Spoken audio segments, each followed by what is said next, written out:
Welcome back to CFO Weekly, where we're talking with financial leaders about how to build efficiency in their teams, create time for strategy, and ultimately get results. With your host, Megan Weis. Let's jump right in. Today, my guest is Heidi Crane. Heidi is the CFO at FightCamp, the connected at-home boxing company.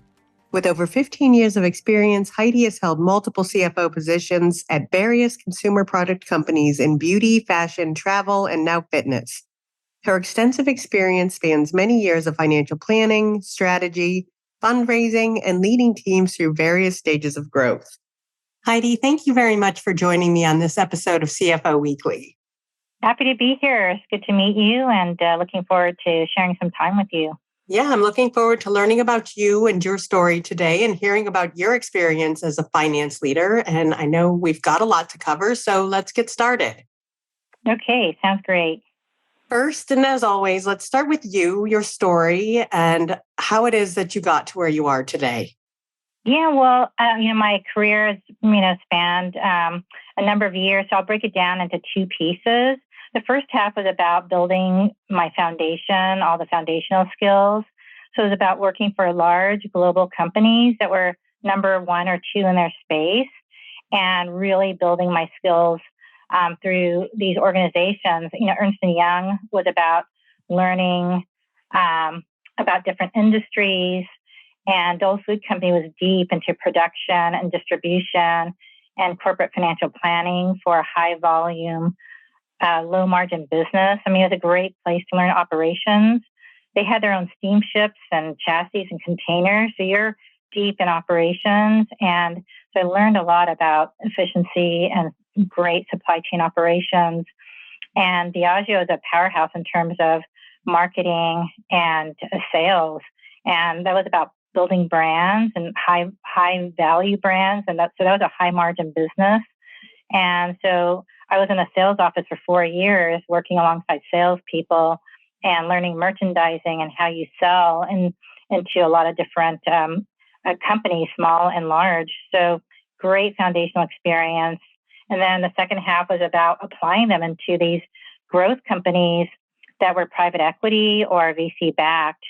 And I feel very fortunate to have been part of the whole growth economy and the explosion of e-commerce and being part of that and applying these skills to these companies. I've been CFO of 5 companies, so I had a lot of opportunity to apply these learnings. And it was that initial experience was tremendously valuable, taking them into organizations that aren't structured and don't have the guardrails. So I am very appreciative of, building my career from the ground up, working with really incredibly talented people that had deep expertise in their space. Yeah, you've had an amazing and diverse career so far. And from what I understand, you just joined FightCamp as CFO this year. So talk to us about what drew you to this particular company. Yeah, after being CFO a number of times, people and culture are really central to what makes you happy. And so that was really the core of what I was looking for is the right business model, of course, but also a team that shared the same values that I did. And these were co-founders or 6 co-founders, and they built an incredible culture in this at-home connected fitness company, and just a lot of passion that they have for this business and expertise. And they really focused on trust and openness, diversity, positivity, and transparency. And all those things really resonated with me. And those were important parts of my decision. So I made my decision based on people and culture. Yeah, it's always a great thing to do because it's so important that you love the people that you're working with and the culture that you're working within. So talk to us about the product. What is it that FightCamp does and what is their product? Yeah, it's a really exciting space to be in. At-home connected fitness is, fairly new, but now very prominent in the marketplace. But we're unique in that, we focus on boxing, kickboxing, and we're doing a lot of innovations that involve multiplayer and gamification to make it really a fun experience. but it's something that you can learn and do at home. And, so we have a lot of professionals who are busy that use our product. And we have a lot of excellent trainers that really get people comfortable with the sport. And it's one of the best things you can do for exercise from a cardio and strength perspective. And it works out your upper body and lower body and core. And it's really time efficient. So we're really trying to develop a great product that is easy to use and engaging, but it's a great way to get fit. So we have some new things that we're launching probably around this time next year that are going to be pretty incredible. So really excited about being part of the team and helping them innovate and grow the business. Yeah, I've always heard that boxing is such an amazing full body workout. I've actually never tried it, but I'd really like to in the new year. It's one of my goals. Well, let's get you set up. We're happy to get you connected and get you set up. Our trainers are excellent, and we'd love to have you try our product. Yeah, and that's always, it's like so convenient that you can do it from home. And I know we've seen kind of that at-home connected fitness product explode during the pandemic. I could not have imagined a time when all gyms would have been closed down, but we saw it. So talk to us about the lessons learned from Peloton. I was reading an article the other day about their rise and fall during the pandemic. And I'm just curious to know if you have any lessons learned that you guys are now kind of, implementing as you go along, because you're in a pretty high growth stage. So. Yeah, I think, for us, we're fortunate to be smaller and we still have a lot of growth to pursue. We're just only in the US and really just scratching the surface here. And, I think, the Peloton story is an incredible one. And we're all very excited to see how they exploded and very excited for their success. And I think a lot of companies raised a lot of money and deployed it very quickly. And so we were fortunate to raise money last year, and we're deploying it very carefully. And I think in terms of investing in areas that have a immediate return will be really important. I know they made a lot of long-term heavy investments and deployed their money into a lot of long-term initiatives. So, we do have some initiatives that are longer-term plays, but a lot of what we're working on have quick payback and, strong ROIs. So I think it's really making sure we manage our cash effectively so that we can survive lean times. So I think we're learning, growth ends at some point. So you have to be prepared for shifts in the marketplace. And we're going to be facing a pretty interesting year next year. So I think we're all trying to be ready. Yeah, I'm eager to see what 2023 brings. But you've worked across different industries: beauty, fitness, travel, e-commerce. So talk to us about being a finance leader and the commonalities across industries, and then what differs as you move across these different industries. Yeah, well, I think, all of those companies that I've worked for are all consumer product companies, and most of them were in the digital space. So, but there are a ton of similarities in terms of how you apply finance within those industries, in terms of processes and systems and data analytics around customer and product. So a lot of the skills were very transferable. It's really learning the lingo, the price positioning and marketing strategies. And probably what was the most different were the personalities, the culture of the different businesses. That was probably the biggest difference in knowing how to navigate each of those cultures. But they're all very fun, high energy, and really was glad to be part of each of these different industries. It's, keeps things interesting when you learn different businesses and what makes them each tick. So have enjoyed working across these different industries. And the role of CFO itself has evolved, I think, an awful lot over the last, let's say, decade. How do you stay relevant? I mean, how do you make sure that you're the CFO of the future? Yeah, that's a great question. I think since I've worked in these early growth stage companies, you have to really continue to stay on top of the latest tools and what's going on in the marketplace, because things move so fast and the market shifts so quickly. And jumping into e-commerce, subscription e-commerce, when it was really new, required me to adapt and learn something that's very different, because I came from more large organizations, more retail, brick and mortar retail based customers. So I think learning those skill sets early on with my first experience in e-commerce really helped me adapt. And also I work for a lot of young entrepreneurs. They're very, all very passionate about new technologies and finding new niches and always trying new things. So as CFO, you have to kind of adapt with the entrepreneur and their vision. And it means moving quickly and being nimble. And I think it forces you to learn new skills constantly. And so I think I'm used to change. And that's really important, to be able to be ready for change and really being adaptable and keeping things nimble. And that forces you to keep your skills sharp. And, in the spaces I've been, because they move so quickly, you have to keep your eye on the marketplace, your competition, what's new. Otherwise, it's hard to grow and stay relevant with your customers. So I think I've been fortunate working with really young visionary people, and it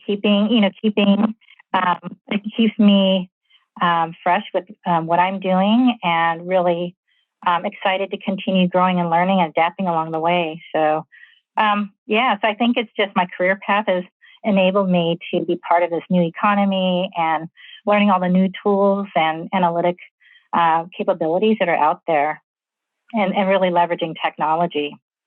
And let's go back to the start of your career. So you started, as you mentioned, at Ernst & Young in their audit practice. So talk to us about how that prepared you to go into finance leadership roles.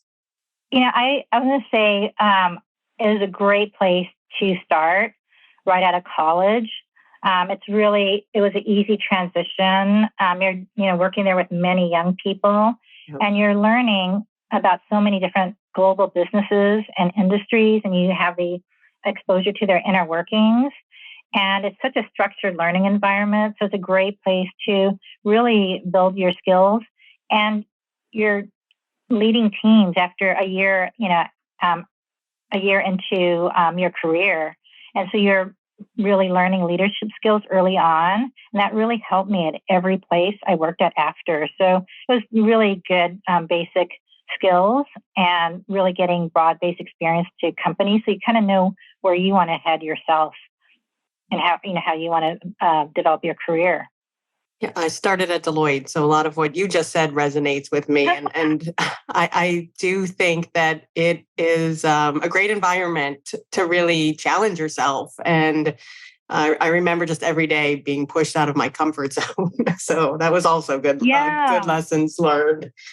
Yeah, and that's great to have that experience. It's great to learn that about you. I think you take it for granted at that age, but when you look back later, you see, how much it really helped you and gave you, a good framework to build from. And I have to say, being CFO of these different companies the past 15 years, I saw how I applied all the learnings from the first half of my career, and I used it repeatedly. And I was so grateful for how much that prepared me, that a year or two ago, I wrote to all my former bosses from 25 years ago to thank them for their mentorship, and to really recognize, their deep experience and how they played a big part in imparting great knowledge, and you can't learn these skills from school or just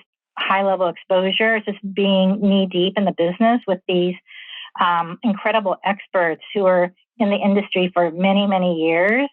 I saw how much I learned from each of these executives.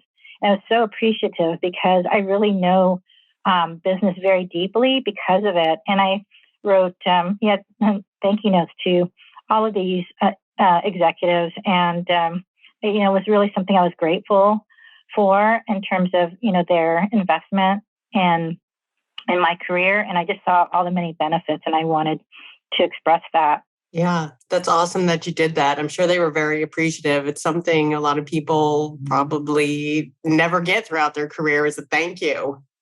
Yeah, I was so appreciative. I really saw how it helped me. And I did hear back from a couple people, and it was just really great to reconnect and see what everyone was doing. So I was just happy to do that and just wanted to express that. But it's nice to be able to help these young companies grow and succeed, and to be able to do that and feel confident about how you can help is really a big thing to contribute to these organizations from a finance perspective. So I really enjoyed what I've been doing. And speaking about young companies, so how do you find working in an entrepreneurial startup environment as compared to those larger corporations where you started your career? I'm sure it's like night and day. Yeah, it is really different. And, when I first made the shift to private equity-backed growth companies, it was a medium-sized company. It was 600 million, so it was easier to make that transition. But then when I went to working for entrepreneurs who were in their 20s and early 30s, and the company was more like 60 million, it was a very big change. And we didn't have a safety net. We didn't have guardrails. And you actually have to know how to do things yourself. There's not a department to go to. You have to actually roll up your sleeves and do it. And if you haven't done it, you have to figure it out.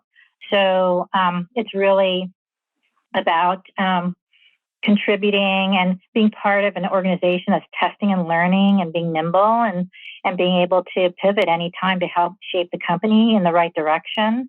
So you're in the large companies, you're doing these large scale complex projects, which are, really sophisticated, and you get deep knowledge.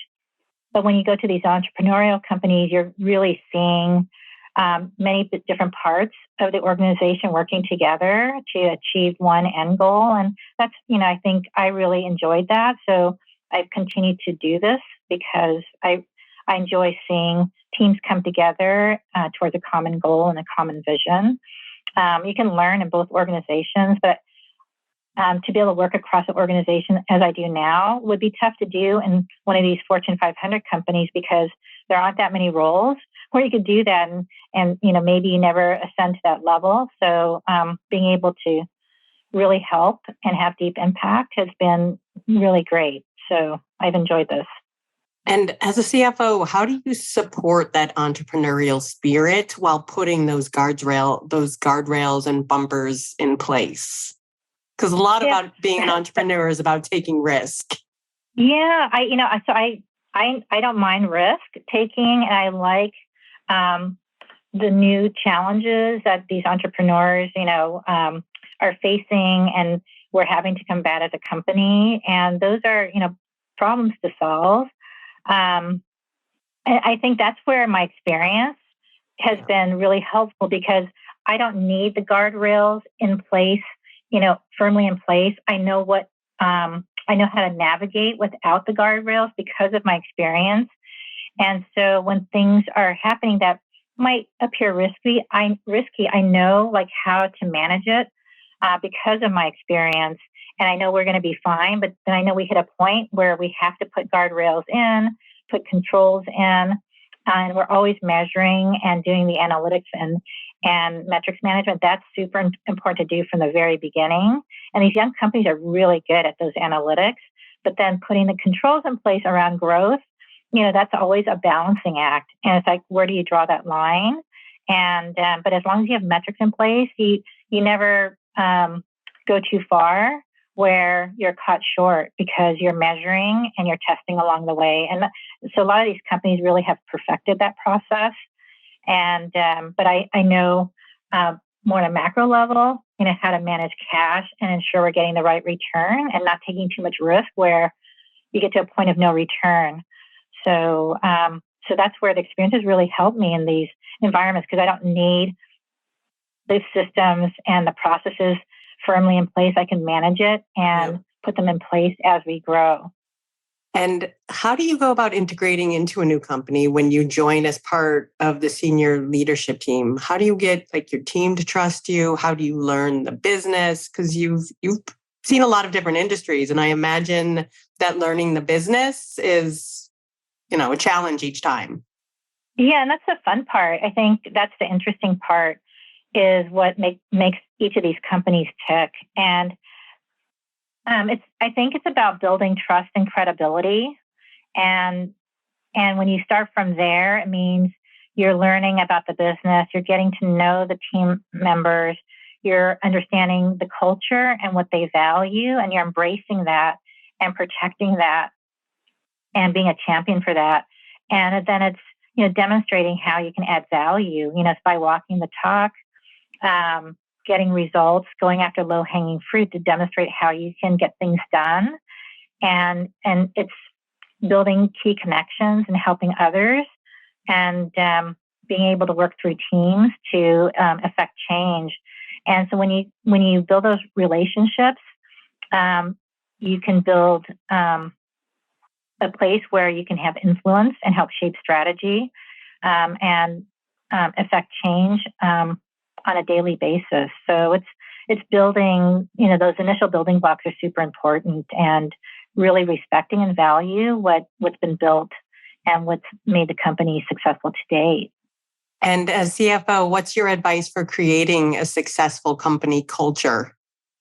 Yeah, so since I've worked for a lot of entrepreneurs who have vision and passion and expertise in the space, as a CFO, it's important to be an active member of that culture and reinforcing it and living it with the executive team.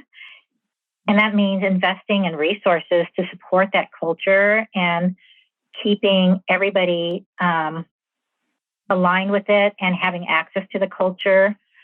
And I think, because I'm a big proponent of equity, diversity, and inclusion, you need the proper infrastructure in place to be able to roll out programs that benefit everybody equally. And so it's putting in people programs and people teams at the right time, so that everybody feels supported. Everybody feels like they have a safety net, they have a career path, they have a way to learn, and it's done in an equitable manner. So as CFO, it's making sure those resources are in place to protect, your greatest asset, which is your people. So it's just, it's easy to forget sometimes when you're busy and growing companies, some of the intangibles that help lift your company up. And over time, that could erode if you don't pay attention to it. So putting those programs in place early on to really celebrate wins and recognize people is important to keeping the energy and the vitality of the company high.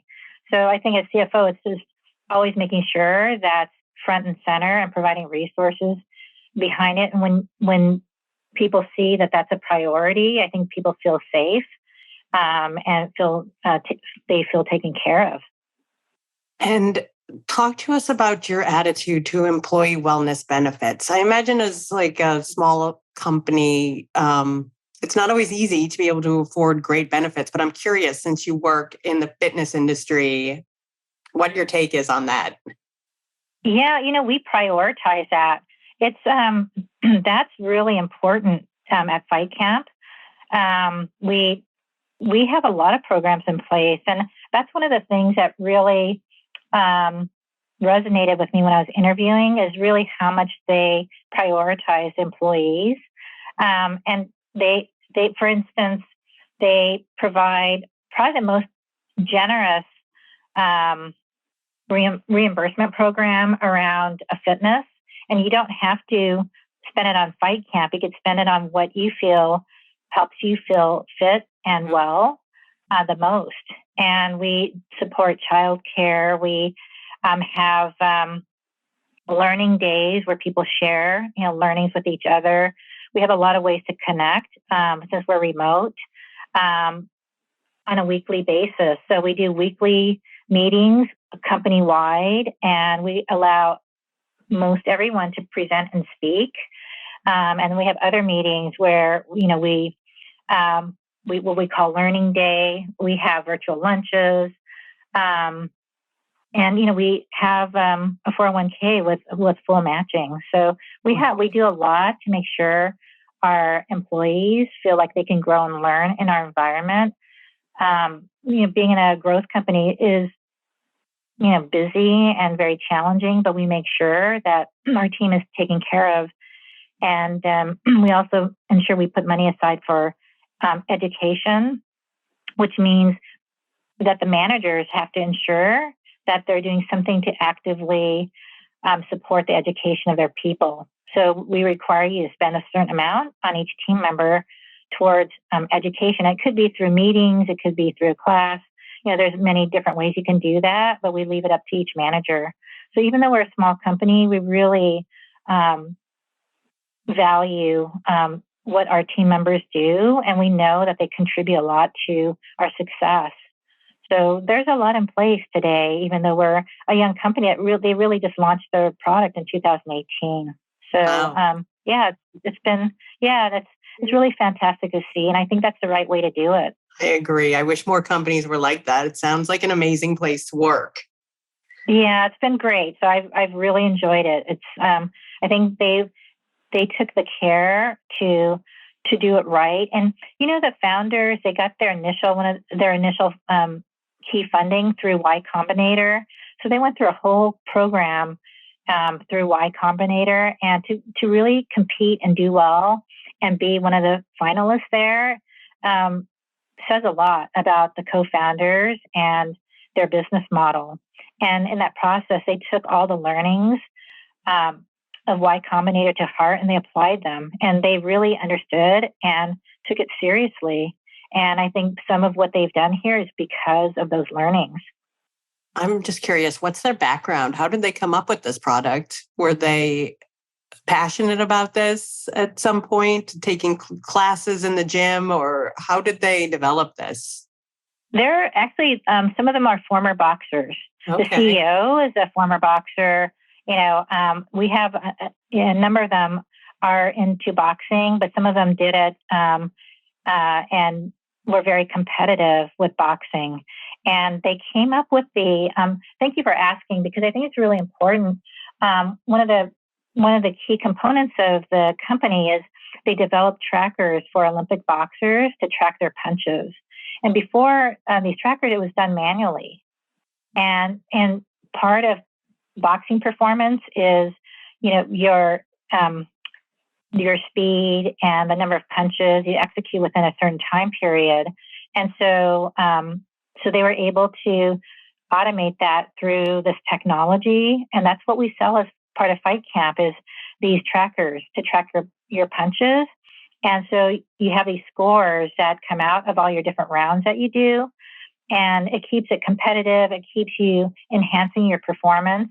And when we make it multiplayer, it'll be, you can, compete with others to work out with you in the same space. But right now you compete with other people who, are on the FightCamp system.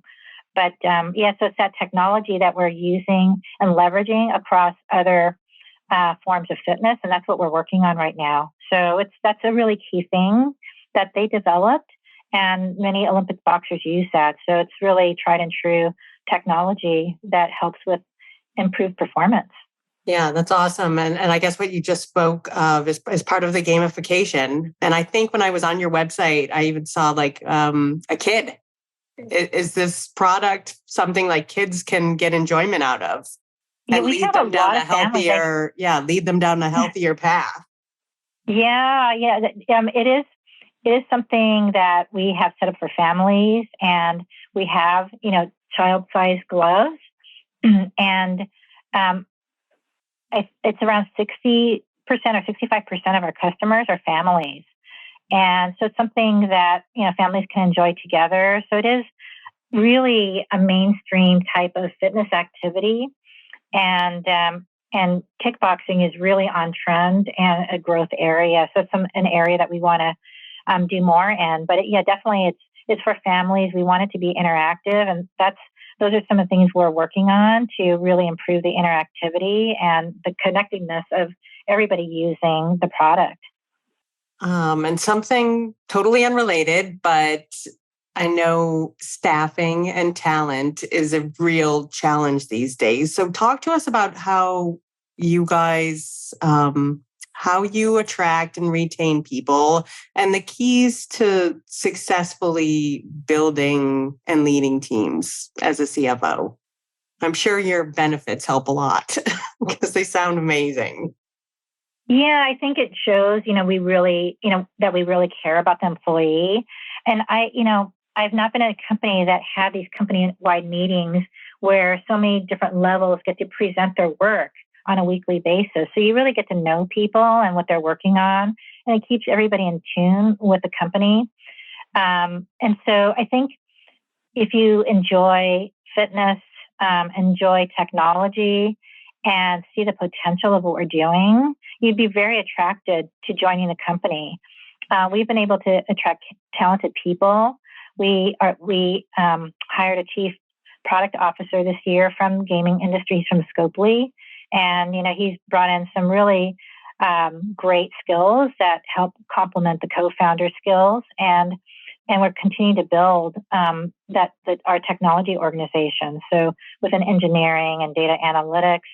And there's so much to do to really enhance our product and make it fun to be fit. So I think it's for people who want to be in the growth space, who want the challenge of doing new things in new ways, and not having all the resources, but figuring out how to be scrappy and get things done. And it's amazing how much can get done with very little. And I've seen it happen over and over, so I know it can be done. And so finding, I think in terms of leading and building teams in these environments, it's really important to know your environment and hiring people who will thrive in your environment, because it's not for everybody. And so you have to be okay with some risk. You have to be okay with change. You can't get tied to any processes. Like if you build a process, you can't be attached to it because we might change it tomorrow. And so it's being okay with that. And that's how, all companies evolve and grow, through change. And for my teams, it's understanding the roles we have and matching people to those roles. For instance, if you have the need for more individual contributors, then you have to find the people who love to problem solve, who are more technical, who like to be the subject matter experts for those roles. But if you also have roles where you need to connect people because they're project management, then you have to find those people who like to work through teams and like to connect with other people and be organized. So it's really understanding the needs of your business and finding people that fit those needs, because then they'll thrive in the organization. They will, be fed by all the energy and the change, and continue to grow in the environment. So it's really finding people who love these challenges, and that's really key. So I've done this a lot of times, so I kind of know what to look for. Yeah. So it's really understanding your needs is super critical, and finding the people. It's been hard. The job market's been so tight, and so there's been so much more competition to find great people. I mean, everybody always wants the best people, so attracting and getting that person is more difficult. I think the fact that we raised money, did a Series B round last year, have really the best backers. We have NEA, IVP, CAA, Left Lane, all backing us, and they have resources. So I think, that's attractive to a lot of people to know that we have really high-end backers that really believe in this business. And as you look back across your career, what are your proudest achievements? Probably two categories, I would say. It's hard to pick any particular one, but, one category would be reaching milestones with the team together. For instance, I would be like successfully selling a business, reaching unicorn status, raising a large round, and then you achieve that together. It's something you can't do by yourself, and it's accumulation of everybody's efforts that got you there. And that feels really good. And it brings the team together and makes everybody feel like it's a big win.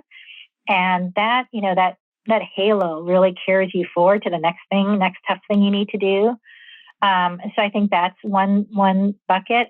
And the other is just in building, one's career as CFO, the experiences you have, the connections you have, and the resources that you've built over time. Being able to allow other people to leverage that and benefit from that is, I think, a great achievement. If you can help add value to other people's career and have them leverage your resources and your experience, then you're really doubling, tripling what you've done. I mean, who knows?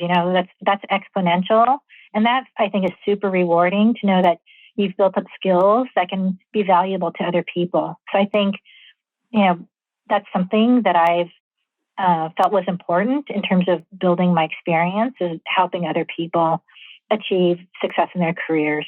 So that would be probably one of the best things that could come out of my career. Yeah, you sound like a wonderful leader. Last question. I try. Last question, as we are staring down 2023, what's keeping you up at night? What do you see as the biggest challenges on the horizon? Yeah, next year, it's going to be an interesting year for all of us. There are so many predictions of what next year is going to look like. So, nobody really knows. And we have to be ready for anything. So, thankfully we raised money last year. So we're going to have to be more conservative in how we deploy that cash, and to be prepared for the unknown. We're just doing a lot of scenario modeling and what if scenarios to make sure we're prepared for anything that is thrown our way, and that we can shift and adjust along the way. So it's just being, ready for anything. And I think, we're grateful that we have funds that were raised recently. And it's just, we have to manage it really well. So we're preparing. We want to grow and we want to continue innovating, but we just have to be very smart about how we do it. Heidi, thank you so much for being my guest today. Oh, it's been a pleasure. Thanks so much. It was great to meet you, Megan. And I really do want to get you set up with FightCamp. So I'd love to connect you with our team to get you set up. Absolutely. That would be wonderful. I'd love to get you into boxing. And I appreciate you taking the time to be here with us today. And I wish you and FightCamp all the best. Sounds like you're both doing amazing things. And to all of our listeners, please tune in next week. And until then, take care. If you're ready to boost efficiency and streamline your accounting processes at significant cost savings, it's time to talk with Personiv. Their people-powered solutions have transformed the delivery of back-office tasks and general accounting functions for decades, partnering with clients to provide everything from accounts payable to payroll services. See what Personiv can do for you by visiting personiv.com. You've been listening to CFO Weekly, presented by Personiv. Please subscribe wherever you get your podcasts to hear all of our episodes. Want to learn more? Check out Personiv.com. Thanks for listening.